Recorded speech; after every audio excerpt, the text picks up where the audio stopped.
2023 et 2024 étaient des excellentes années pour les grands indices actions américains. Les S&P 500 a pris plus 24% chaque année. Il faut se poser donc la question, quel est le scénario pour 2025? La réponse dans notre émission 100% marché, comme d'habitude, avec Laurent Albi, le responsable de Next Momentum, à mes côtés. Bonsoir Laurent. Bonsoir Falco, bonsoir tout le monde. On démarre tout de suite.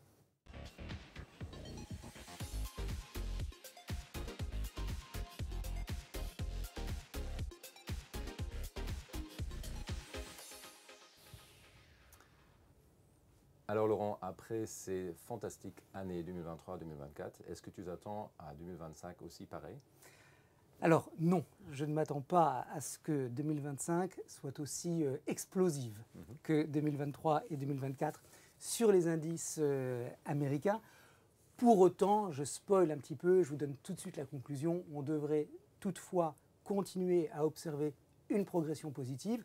Donc le bull market n'est pas mort, mais il a besoin de se reposer. Et c'est donc le titre de ce premier slide.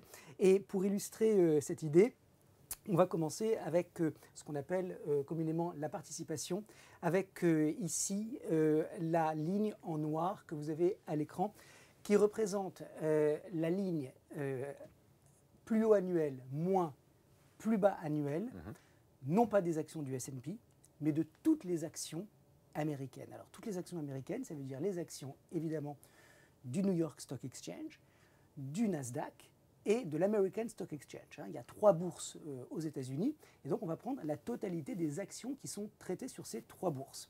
Et on va chaque fois calculer, chaque semaine, le nombre d'actions de ces 3 bourses qui font des plus hauts annuels, et on retranche les actions qui font des plus bas annuels.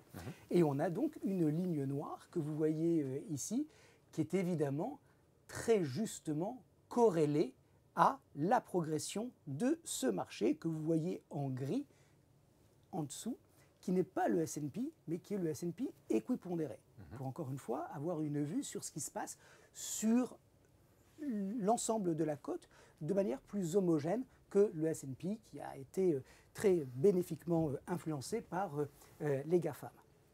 Et donc, quand vous avez cette ligne noire qui progresse, ça veut dire que vous avez donc plus d'actions qui font des plus hauts annuels que d'actions qui font des plus bas annuels. Ben ça, c'est super. C'est la définition, donc c'est l'une des définitions des caractéristiques, des propriétés d'un bull market. Et c'est exactement ce qui s'est passé.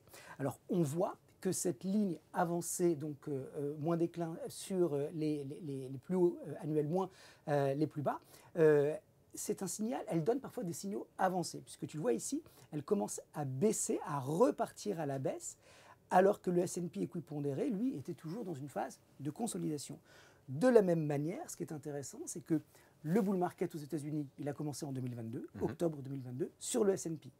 Et quand on regarde le S&P équipondéré et quand on regarde cette ligne des plus hauts annuels de toutes les actions moins les plus bas annuels, on voit que le bull market, il commence en octobre 2023. Donc il n'y a qu'un an. Et là, on voit qu'effectivement, le S&P équipondéré part véritablement à la hausse. Et on a, et je vais zoomer, cette ligne des plus hauts annuels, moins les plus bas annuels, qui est également haussière. Alors j'ai ajouté 2 moyennes mobiles à cette ligne des plus hauts annuels, moins les plus bas annuels. Une ligne qui est une moyenne mobile à 40 périodes et l'autre à 150 périodes. Alors, si je reviens un petit peu en arrière, chaque fois que la ligne noire touche la moyenne mobile à 40 périodes, si elle rebondit, tout va bien, le bull market continue. Si en revanche, elle l'enfonce, on rentre en correction. Pourquoi c'est intéressant en ce moment? Regarde, c'est parce qu'on est en train de repartir vers le bas et que cette ligne est à proximité donc, de cette première moyenne mobile. Alors ce que ça veut dire, c'est que si elle la casse, on rentre en correction. Correction, ça veut dire une période de quelques mois qui serait donc une période d'interruption de la hausse. Si en revanche, la ligne plus haut annuel, moins plus bas annuel de toutes les actions américaines devait continuer de baisser et aller chercher la ligne rouge et la casser, alors là, ça voudrait dire que le bull market est terminé et qu'on rentre dans une phase qui ressemble à celle de 2022, qui est une phase de bear market. Donc, premier slide intéressant, pour réfléchir à ce qui peut se passer, c'est on est dans un bull market, on reste dans un bull market, mais on voit un petit repli qui commence à poser question, qu'est-ce qui va se passer? Si le petit repli repart sur sa moyenne mobile, tout va bien.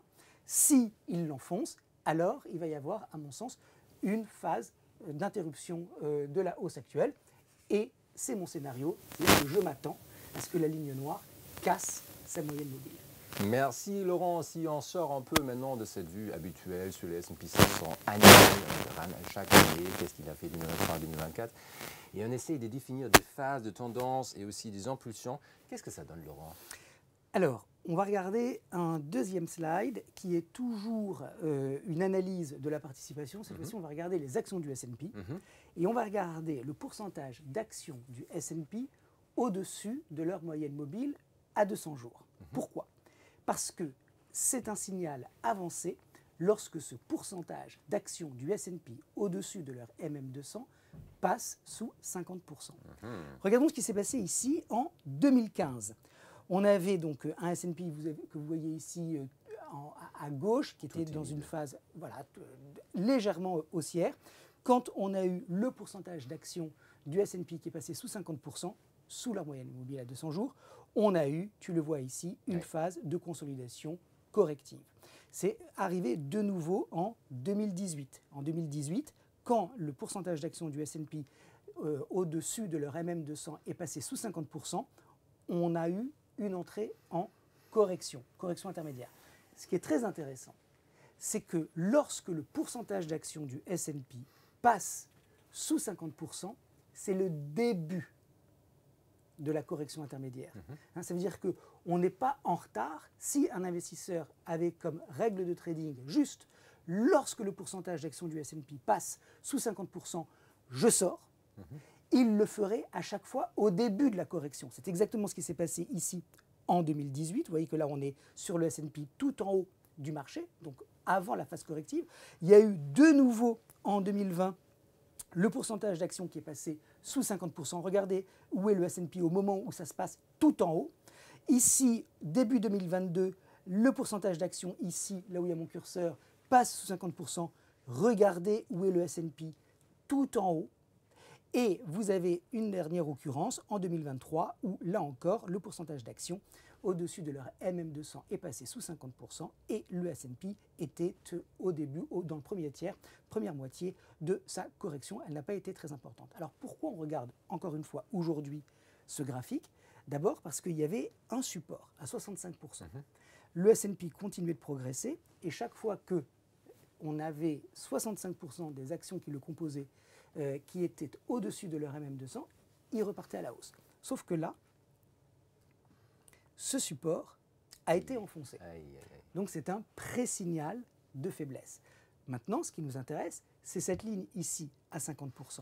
Si le pourcentage d'actions du S&P au-dessus de leur MM200 passe sous 50%, alors ça veut dire que là, vous avez le S&P, il y a effectivement un risque que nous assistions à une correction intermédiaire qui pourrait durer quelques semaines ou 2 voire 3 mois. Donc on voit que du point de vue de la participation, il y a des petits signes de faiblesse. Attention, c'est des petits signaux, parce que là encore, je reviens sur le chart précédent, regarde, on n'a pas cassé la moyenne mobile, et là on n'a pas cassé les 50%. Ben non. Sauf que dans les deux cas, on se dirige vers le signal, donc la réponse va être très vraisemblablement donnée dans le courant du mois de janvier. Donc attention. Absolument. Est-ce que tu vois d'autres raisons pourquoi en fait cette année 2025 pourrait être moins fort que le 2024? Oui, alors il y a effectivement d'autres paramètres qui rentrent en jeu et qui plaident a priori pour une pause dans le rallye. On va sortir quelques minutes de l'analyse technique pour aller du côté de l'analyse fondamentale, juste pour signaler que les actions américaines sont chères. La cherté s'évalue à travers le Price Earning Ratio, qui est actuellement à 37,5. Regardez, ce ratio qui est à 37,5, que vous voyez ici, il a été sur le même niveau de cherté en 2021, juste avant le bear market. Et avant 2021, il fallait remonter à 2000, c'est-à-dire ici, pour le voir sur ces niveaux. Donc, on est manifestement dans une situation où les valorisations sont élevées. Est-ce que des valorisations élevées représente un risque en elle-même. Non. Non. Si on a toujours des bénéfices qui restent aussi élevés que ce qui a permis à ce price-earning ratio d'arriver à 37, il n'y a pas de problème. Sauf que si on assiste à un petit ralentissement de l'économie américaine et que les entreprises donc n'arrivent pas en janvier et en avril à mettre en place des résultats trimestriels aussi bons et aussi forts qui pourraient justifier ce price-earning ratio, il va y avoir une dissonance. Et là, du coup, la cherté va vraiment sauter aux yeux de tout ce qu'on appelle les momentum players, c'est-à-dire ceux qui pensent que c'est cher, mais il y a du momentum et elles vont continuer, les entreprises, à pouvoir empiler les trimestres de bénéfices réussis les uns derrière les autres, jusqu'au moment où ça commence à ralentir. Et là, il y a effectivement des réajustements. Donc le fait que les actions américaines soient chères, ce n'est pas en soi un facteur de faiblesse, mais c'est un facteur de vulnérabilité potentielle à surveiller. Merci Laurent. Est-ce qu'il y a d'autres raisons potentielles que la valorisation?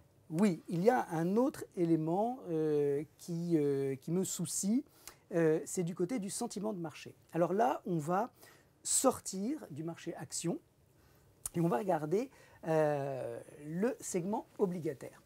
Comme vous le savez, sur les obligations, il y a toutes sortes d'instruments qui ont une sensibilité au risque très différente. Les actifs les plus risqués sont ce qu'on appelle le high yield, c'est-à-dire les obligations à haut rendement. Pourquoi elles sont à haut rendement? Parce que ces obligations, c'est de la dette, c'est du crédit qui est émis par des entreprises qui sont jugées risquées.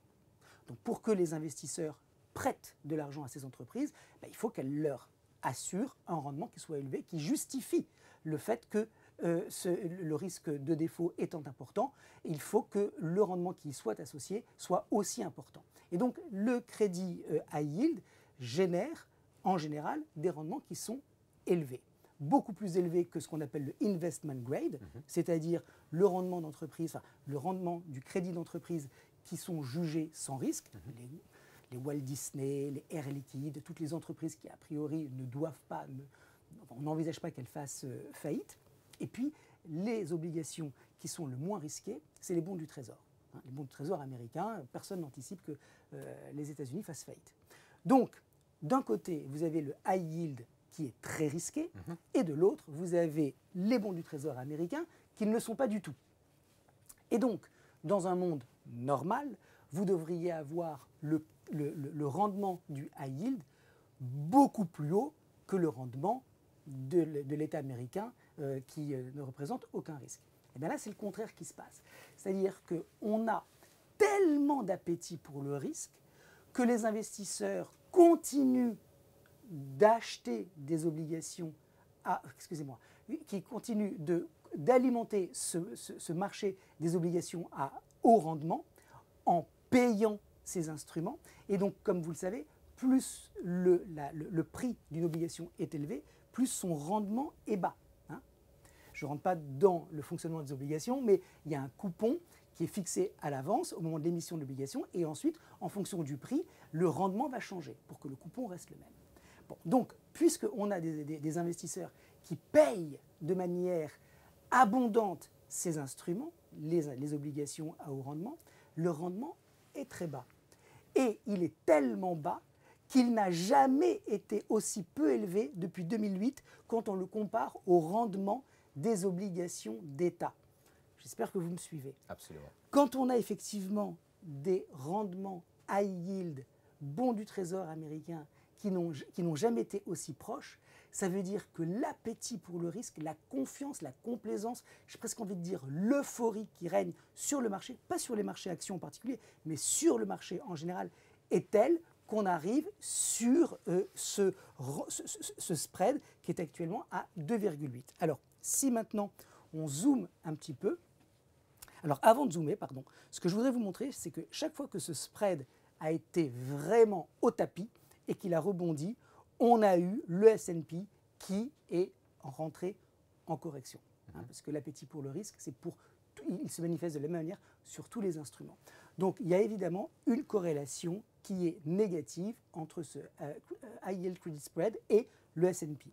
Et là, on voit qu'il est vraiment très très bas, comme je disais tout à l'heure. Il n'a jamais été aussi bas depuis 2008.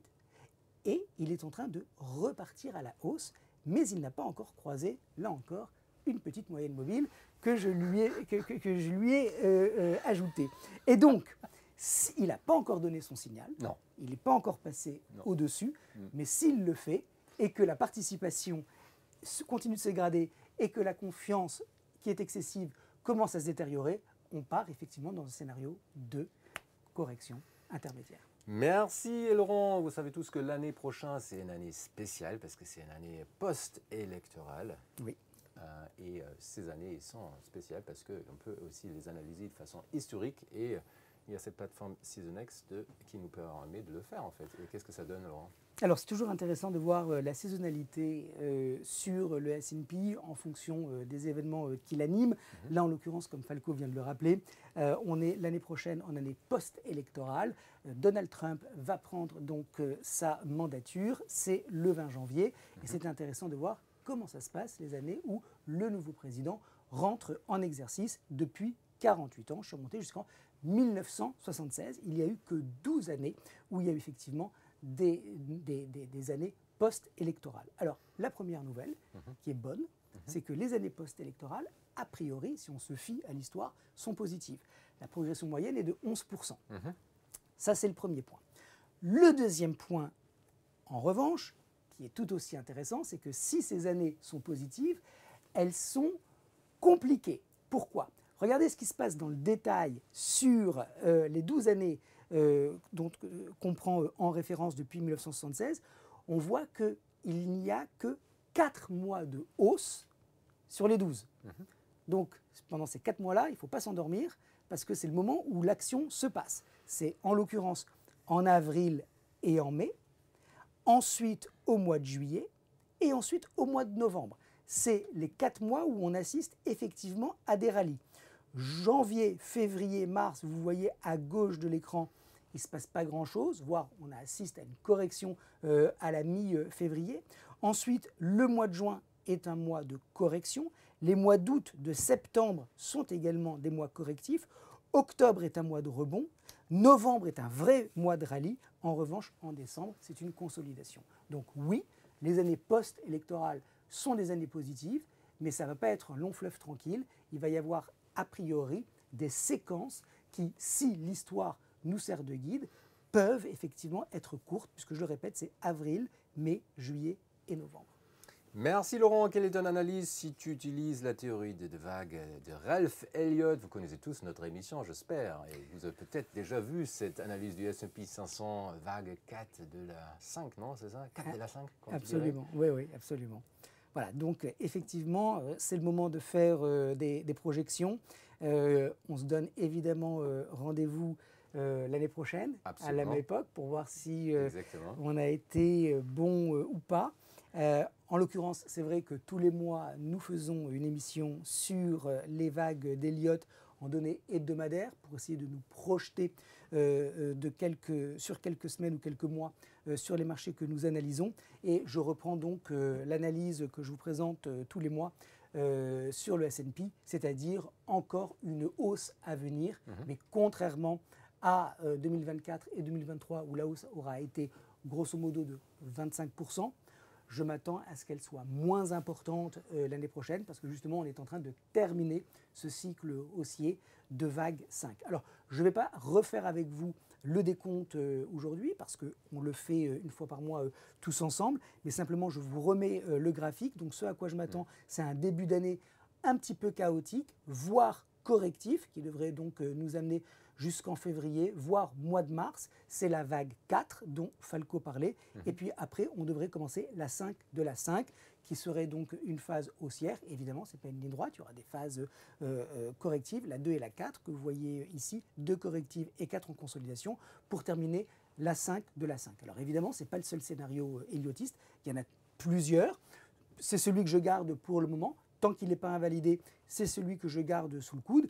Mais même les scénarios alternatifs que j'ai en réserve sont tous haussiers et s'inscrivent dans la dynamique de hausse actuelle. Donc, je m'attends à ce que le S&P continue sa progression, finisse même sa progression en 2025 pour terminer autour des 6600 points. Alors sur le Nasdaq 100, est-ce que ton analyse est pareille ou autrement dit, est-ce que les 24 000 points sont possibles en 2025? Oui, j'ai effectivement un décompte Elliotiste un petit peu différent que je ne vais pas refaire avec vous aujourd'hui, mais qui dit la même chose. C'est-à-dire que la hausse du Nasdaq 100 est bien entamée. Le chemin, on n'y est pas encore au bout, mais on s'en approche.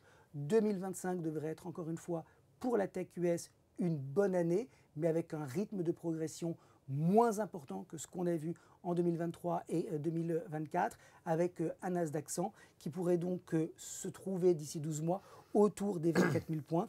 Un niveau de repli que vous voyez ici, entre 19 660 et 20 390. Peut-être qu'on ira chercher un point plus bas, autour des 18 400 points, mais ce niveau ici, là où il y a mon curseur, ne devrait pas être enfoncé a priori, et on devrait être en mesure d'assister à une poursuite de la hausse. Merci Laurent. L'année 2024 n'était pas une année facile pour le CAC 40. Est-ce que peut-être c'est l'année 2025? Alors, effectivement, sur 2025, on devrait avoir sur le CAC 40 un timide rebond. Alors, à partir d'où ce rebond aura-t-il lieu? 7130 points, la zone de support que vous voyez ici, ou plus bas, 6800 points. On ne peut pas encore être catégorique sur cette question, mais les 6800 points ne devraient pas être enlevés a priori, et on devrait ensuite assister à un rebond du CAC 40. Premier target à 7600 points, et puis peut-être les 7009. Après, si vraiment il y a de l'upside, on ira rechercher le précédent record absolu à 8259 et peut-être un petit peu plus haut. Mais a priori, si le CAC 40 arrive à rebondir sur les 7130 points, il pourrait aller chercher les 8003, voire les 8600 points. Si en revanche, il retourne sur les 6800 points, il ne devrait pas être en mesure de dépasser les 8300 points. Et on finit notre émission avec l'euro-dollar. Est-ce qu'il est sur son chemin de la parité? Alors ça, c'est la grande question. Est-ce que l'euro va valoir 1 dollar en 2025 ? C'est effectivement une question très difficile. Ça va beaucoup dépendre à la fois de la politique monétaire, d'abord de la politique budgétaire, fiscale, commerciale de Donald Trump, de la politique monétaire de Jérôme Powell et évidemment de la réaction de Christine Lagarde par rapport à tout ça. Alors un euro qui est faible, ça a des avantages. Par exemple, pour les entreprises qui exportent hors de la zone euro, ça les rend compétitives. Maintenant, ça a aussi des désavantages, notamment un euro faible, ça importe de l'inflation. Et ça, c'est quelque chose que Christine Lagarde n'aime pas du tout. Et puis, ça peut également dissuader les investisseurs étrangers de trop investir en zone euro, puisque leur gain va être grignoté par l'effet de change. Après, il y a également un contexte économique en zone euro qui est très différent des États-Unis. Et donc, cette faiblesse de l'euro, elle est justifiée. Si effectivement l'euro n'arrive pas à reprendre cette zone à 1,0605 rapidement, le risque, c'est effectivement qu'il continue sa tendance baissière qui a été entamée au début de l'automne et qu'il aille donc chercher la parité. 1 euro égale 1 dollar est un scénario qui est tout à fait envisageable cette année. Merci beaucoup Laurent pour cette belle année. On se retrouve en 2025 tous ensemble pour d'autres émissions 100% marché. D'ailleurs Laurent, il fait quelle heure? Mais il est presque minuit, Falco. Il est presque minuit? Mais oui. Ah non, c'est pas vrai. Mais si, Falco, dans 9 secondes. Non, 9 secondes? Oui. C'est pas vrai. 9, 8, 7, 6, 5. Attends Laurent, on a oublié les 7, non? Non, Non, 4. Ah oui, d'accord. 4, 3, 2, 1. Et bonne année! Bonne année à tous. Santé, des belles investissements, du bonheur et beaucoup Absolument. de plaisir. Une bonne santé avant tout, Exactement. des bons investissements, comme Ouais. l'a dit Falco, et que vous soyez toujours avec nous. On est très heureux de rester, nous, en votre présence, Exactement. avec beaucoup d'émissions en perspective. Ah bah oui. Donc, beaucoup de Plein nouvelles choses aussi d'innovations. qui vont arriver. Oh là là, qu'est-ce qu'on a préparé déjà? Beaucoup de choses. Donc, merci à tous pour votre présence et votre soutien. Exactement, votre fidélité. Merci à tous ceux qui vont s'abonner maintenant après d'avoir vu cette émission parce que c'est tout simple et ça fait plaisir Parce que si vous pourriez plus simplement suivre nos émissions, je fais toujours cette pub, hein. Activez la mais petite tu as raison. cloche à côté de laquelle il est écrit tout. Très important, merci beaucoup. Et vous pouvez aussi nous suivre sur Twitter. Incroyable. X. X maintenant, il faut qu'on change l'icône là, tu vois. Absolument. On est encore l'ancien là. Sur @BNP Bourse, voilà, il y a des tweets de Daniel et de moi-même et toute l'équipe, Valentin, Marie, Daniel, Falco, moi-même. On vous souhaite évidemment une très très bonne nouvelle année. Bon, à bientôt. À bientôt Falco.